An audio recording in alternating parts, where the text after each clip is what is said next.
ഇവിടെ നമ്മൾ പഠിക്കാൻ പോകുന്നത് ക്ലാസ് 7 മൽഹാർ എന്ന ബുക്കിലെ ഫസ്റ്റ് ചാപ്റ്റർ മാ കഹ് ഏക് കഹാനി. ഇവിടെ ഒരു അമ്മയും മകനും തമ്മിലുള്ള സംസാരമാണ് ഈ കവിതയിൽ നമുക്ക് പഠിക്കാനുള്ളത്. അതായത് യശോധര, ഗൗതമ ബുദ്ധൻ്റെ ഭാര്യയായ യശോധരയും മകൻ രാഹുലും തമ്മിലുള്ള ഒരു സംഭാഷണമാണ് ഇവിടെ കവിതാരൂപത്തിൽ നമുക്കിവിടെ പഠിക്കാനുള്ളത്. അപ്പോൾ നമുക്കതിലേക്ക് കടക്കാം. മാ കഹ് ഏക് കഹാനി, ബേട്ട സമझ लिया क्या तूने मुझको अपनी नानी. അപ്പോൾ ഇവിടെ രാഹുൽ മകൻ അമ്മയോട് ചോദിക്കുകയാണ്, മാ കഹ് ഏക് കഹാനി, അമ്മേ എനിക്കൊരു കഥ പറഞ്ഞു തരൂ. ബേട്ട സമझ लिया क्या तूने मुझको अपनी नानी, മോനെ നീ എന്ത് വിചാരിച്ചു ഞാൻ നിൻ്റെ ഗ്രാൻഡ് മദർ ആണെന്ന് വിചാരിച്ചു. കാരണം എന്താ വെച്ചാൽ എല്ലാ വീടുകളിലും തന്നെ നമ്മുടെ grandfathers and grandmothers ആണല്ലേ കുഞ്ഞു മക്കൾക്ക് കഥകൾ പറഞ്ഞു കൊടുക്കുക. അപ്പോൾ ഇവിടെ ഈ കുഞ്ഞ് അമ്മയോട് ചെന്ന് ചോദിക്കുകയാണ്, അമ്മ എനിക്കൊരു കഥ പറഞ്ഞു തരുമെന്ന്. അപ്പോൾ അമ്മ പറയുകയാണ്, നീ എന്ത് വിചാരിച്ചു ഞാൻ നിൻ്റെ ഗ്രാൻഡ് മദർ ആണെന്ന് വിചാരിച്ചോ നിനക്ക് കഥ പറഞ്ഞു തരാൻ. അങ്ങനെ പറയുകയാണ്. कहती है मुझसे यह चेटी, तू मेरी नानी की बेटी, कह माँ कह लेटी ही लेटी. कहती है मुझसे यह चेटी, कहती है അമ്മേ എന്നോട് ഈ ചേട്ടി മീൻസ് ദാസി പറയുകയാണ്, തൂ മേരി നാനി കി ബേട്ടി, നീ എൻ്റെ ഗ്രാൻഡ് മദറിൻ്റെ മകളാണെന്ന് ഈ ദാസി എന്നോട് പറയുകയാണ്. കഹ് മാ കഹ് ലേറ്റി ഹി ലേറ്റി, അമ്മേ ലേറ്റി ഹി ലേറ്റി, കിടന്നുകൊണ്ട് തന്നെ എനിക്ക് ഈ കഥ പറഞ്ഞു തന്നാൽ മതി. അങ്ങനെ ആ കുഞ്ഞ് അമ്മയോട് പറയുകയാണ്. കുഞ്ഞ് പറയുകയാണ്, അമ്മ എനിക്ക് കിടന്നുകൊണ്ട് തന്നെ കഥകൾ പറഞ്ഞു തന്നാൽ മതി എന്ന് പറയുകയാണ്. രാജാ ഥായ റാണി മാ കഹ് ഏക് കഹാനി. വീണ്ടും ആ കുഞ്ഞ് കഥയ്ക്ക് വേണ്ടി വാശി പിടിക്കുകയാണ്. രാജാ ഥായ റാണി, രാജാവിൻ്റെയോ അല്ലെങ്കിൽ റാണിയുടെയോ കഥ എനിക്ക് പറഞ്ഞു തരൂ. അവൻ വീണ്ടും ആ കാര്യം തന്നെ അമ്മയോട് പറഞ്ഞുകൊണ്ടേയിരിക്കുകയാണ്. അമ്മയെ കൊണ്ട് എങ്ങനെയെങ്കിലും കഥ പറയിക്കണം, അതാണ് അവൻ്റെ ആഗ്രഹം. തൂ ഹേ ഹഠി മൻധൻ മേരി, സുൻ ഉപവൻ മേം ബഡേ സബേരെ, താത് ഭ്രമൺ കർത്തേ തേ തേരെ. അതായത് തൂ ഹേ ഹഠി മൻധൻ മേരി, നീ എന്തായാലും ഭയങ്കര വാശിക്കാരനാണ്. മൻധൻ മേരെ, അതായത് എന്തായാലും ഞാൻ നിനക്ക് കഥ പറഞ്ഞു തന്നേ മതിയാകൂ. കാരണം എനിക്ക് മനസ്സിലായി ഞാൻ നിനക്കൊരു കഥ എന്തായാലും പറഞ്ഞു തന്നെ മതിയാകൂ, നിനക്കത് കേട്ടാലേ മതിയാകൂ എന്നെനിക്ക് മനസ്സിലായി. അതുകൊണ്ട് ഞാനൊരു കഥ പറഞ്ഞു തരാം. Sun Upvan may Bade സബേരെ, Upvan means garden, Sun കേൾക്കൂ. Bade സബേരെ means in the morning, ഒരു ദിവസം കാലത്തെ ഗാർഡനിൽ താത് ഭ്രമൺ കർത്തേത്തെ തേരെ, നിൻ്റെ അച്ഛൻ താത് മീൻസ് ഫാദർ മോർണിംഗ് വാക്കിന് വേണ്ടിയിട്ട് എന്ത് ചെയ്തു, ഈ ഗാർഡനിൽ നടക്കാനായിട്ട് പോയി. ജഹാം സുരഭി മനമാനി ഹാമാ യഹി കഹാനി. അതായത് നിൻ്റെ അച്ഛൻ നടന്നിരുന്ന ആ ഒരു ഗാർഡൻ എന്ന് പറഞ്ഞാൽ ആ ഗാർഡനിൽ നല്ല പൂക്കളുടെ ഫ്രാഗ്രൻസ് ഉണ്ടായിരുന്നു. അവിടെ ഒഴുകി വരുന്ന കാറ്റിന് നല്ല മണമായിരുന്നു, പൂക്കളുടെ നല്ല മണമായിരുന്നു. ഹാ മാ യഹി കഹാനി, അതേ അമ്മേ എനിക്ക് ഈ കഥ തന്നെയാണ് കേൾക്കേണ്ടത് എന്ന് ആ കുഞ്ഞ് വേഗം പറയുകയാണ്. വർണ്ണ ഫൂൽ ഖിലേത്തെ, ഛൽമൽ കർ ഹിം ബിന്ദു ഛിലേത്തെ, ഹം ഹൽക്കെ ചോക്കെ ഹിലേ മിലേത്തെ. അതായത് വർണ്ണക്കെ ഫൂൽ ഖിലേത്തെ, അതായത് പല വർണ്ണങ്ങളിലുള്ള പൂക്കൾ വിടർന്നിരുന്നു, ഡിഫറെൻറ്റ് കളേഴ്സിലുള്ള പൂക്കൾ ഉണ്ടായിരുന്നു. ഛൽമൽ കർ ഹിം ബിന്ദു ഛിലേത്തെ, അതായത് ഈ പൂക്കളിലെല്ലാം ഹിമബിന്ദുക്കൾ, അതായത് ഡ്യൂ ഡ്രോപ്സ് ഉണ്ടായിരുന്നു. അത് ഈ സണ്ണിൻ്റെ വെളിച്ചം കാരണം ചെറുതായി വെട്ടിത്തിളങ്ങുന്നുണ്ടായിരുന്നു. ഹൽക്കെ ചോക്കെ ഹിലേ മിലേത്തെ, ചെറിയ കാറ്റ് നന്നായി നന്നായി വരുന്നുണ്ടായിരുന്നു. ലഹരാത്താത്ത പാനി, ഈ കാറ്റ് കാരണം അവിടെ ഉണ്ടായിരുന്ന ചെറിയ തടാകത്തിലെ വെള്ളം നന്നായി ഇളകുന്നുണ്ടായിരുന്നു. ലഹരാത്താത്ത പാനി, വീണ്ടും അത് തന്നെ പറയുകയാണ്, വെള്ളം നന്നായി ഇളകുന്നുണ്ടായിരുന്നു. ഹാ ഹാ യഹി കഹാനി, അപ്പോൾ വീണ്ടും കുഞ്ഞ് പറയുകയാണ്, എനിക്ക് ഈ കഥ തന്നെയാണ് കേൾക്കേണ്ടത്. ഗാത്തേ തേ ഗഗ് കൽ കൽ സ്വരസേ, അപ്പോൾ പറയുകയാണ് ഗാത്തേ തേ ഗഗ് കൽ കൽ സ്വരസേ, അതായത് പക്ഷികളെല്ലാം കളകളാരവത്തോടെ അവിടെ ശബ്ദമുണ്ടാക്കുന്നുണ്ടായിരുന്നു.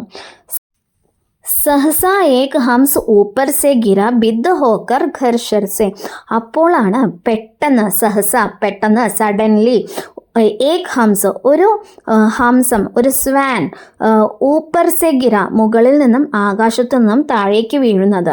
ബിദ്ദ ഹോക്കർ ഘർഷർ സെ, ഇറ്റ് വാസ് ഇഞ്ചേർഡ്, അത് ഇഞ്ചേർഡ് ആയിരുന്നു.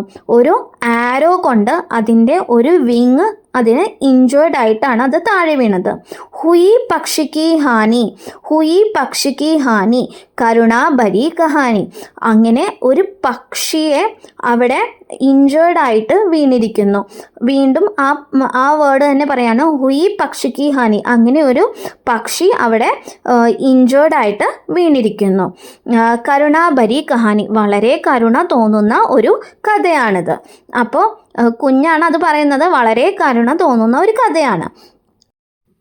चौंका उन्होंने उसे उठाया, नया जन्म सा उसने पाया, इतने में आंखें ठक आया.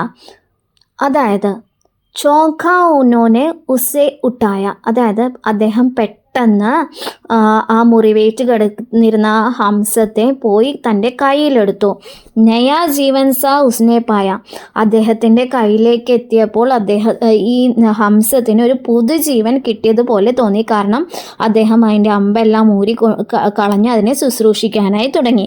ഇത്തിനേമേം ആ കേട്ട കായ, അപ്പോഴാണ് പെട്ടെന്ന് അതിനെ എയ്തിട്ട ആ വേടൻ അല്ലെങ്കിൽ ആ ഹണ്ടർ അവിടെ എത്തിയത്. ലക്ഷ്യസിദ്ധിക്ക്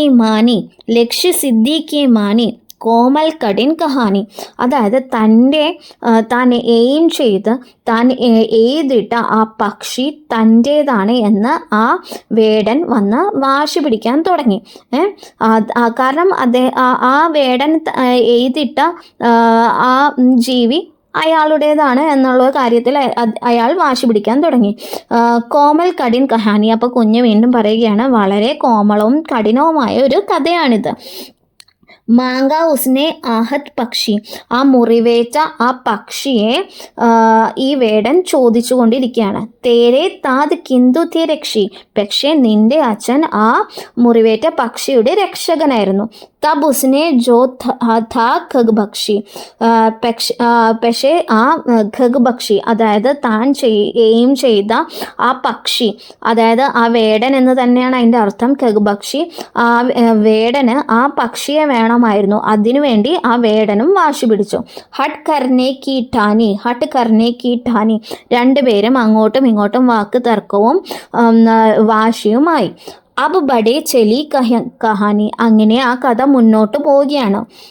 हुआ विवाद सदै निर्दय में उभय आग्रही थे स्वविषय में गई बात तब न्यायालय में, അതായത് അങ്ങനെ അവർ തമ്മിലുള്ള ഈ ഒരു വിവാദം അല്ലെങ്കിൽ ഈ പ്രോബ്ലം, അതായത് ദയുള്ള ഒരു മനുഷ്യനും നിർദയനായ ഒരു മനുഷ്യനും തമ്മിലുള്ള ഒരു പ്രോബ്ലമായിരുന്നു. ഉഭയ ആഗ്രഹി ഥേ സ്വവിഷയമേ, രണ്ടുപേരും രണ്ട് കക്ഷികളും തൻ്റെ വാദങ്ങൾ നിരത്തിക്കൊണ്ടിരുന്നു. ഗൈ ബാത്ത് തബ് ന്യായാലയമേ, അങ്ങനെ ഈ ഒരു പ്രോബ്ലം കോർട്ടിലേക്ക് എത്തുകയാണ്. സുനി സബീനെ ജാനി വ്യാപക് ഹുയി കഹാനി, അങ്ങനെ ഈ കാര്യങ്ങൾ അല്ലെങ്കിൽ ഈ കഥ എല്ലാവരും അറിഞ്ഞു. അങ്ങനെ ഈ കഥ എല്ലായിടത്തും പരന്നു. രാഹുൽ तू निर्णय कर इसका, न्याय पक्ष लेता है किसका, कह दे निर्भय ജയ് ഹോ ജിസ്ക, അതായത് രാഹുൽ, ഈ കുഞ്ഞിനോട് അമ്മ വീണ്ടും ചോദിക്കുകയാണ്, രാഹുൽ നീ ഇതിനൊരു നിർണയം. ഇതെന്താണ് കറക്റ്റ് ആയിട്ടുള്ളത് ആരാണെന്ന് നീ പറയൂ. ഇതിനുള്ള ന്യായം ആരുടെ ഭാഗത്താണെന്ന് നീ പറയൂ. ന്യായം ആരുടെ ഭാഗത്താണെന്ന് നീ പറയുക. പേടിക്കാതെ പറയുക. ആരെങ്കിലും ഇതിൽ ആരാണ് വിജയിക്കുക എന്ന് നീ പറയൂ. നിർദോഷിയായ ഒന്നിനെ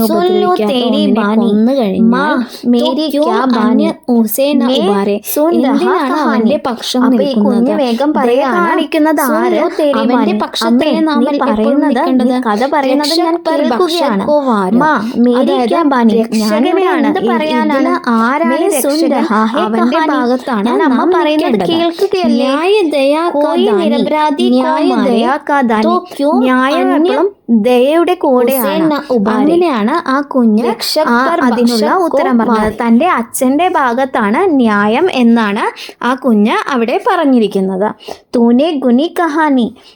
അപ്പോൾ വേഗം അമ്മയ്ക്ക് ഈ ഉത്തരം കേട്ടപ്പോൾ സന്തോഷമായിട്ട് അമ്മയും പറയുകയാണ്, നീ ഇതിനുള്ള കറക്റ്റായിട്ടുള്ള ഉത്തരമാണ് ഇവിടെ തിരഞ്ഞെടുത്തത്. നീ അതിന് കറക്റ്റായ ന്യായമാണ് ഇവിടെ നീ വിധിച്ചിരിക്കുന്നത് എന്ന് അമ്മയും അതിന് ഉത്തരം പറയുകയാണ്. ഇത് എഴുതിയിരിക്കുന്നത് മൈഥിലി ശരൺ ഗുപ്ത. ഈ കവിതയിലൂടെ കിട്ടിയിരിക്കുന്ന സന്ദേശം എന്തെന്ന് വെച്ചാൽ, നമ്മൾ ഒരിക്കലും ആനിമൽസിനെയോ മിണ്ടാത്ത പ്രാണികളെയോ ഒന്നിനെയും നമ്മൾ ഹേർട്ട് ചെയ്യാൻ പാടില്ല.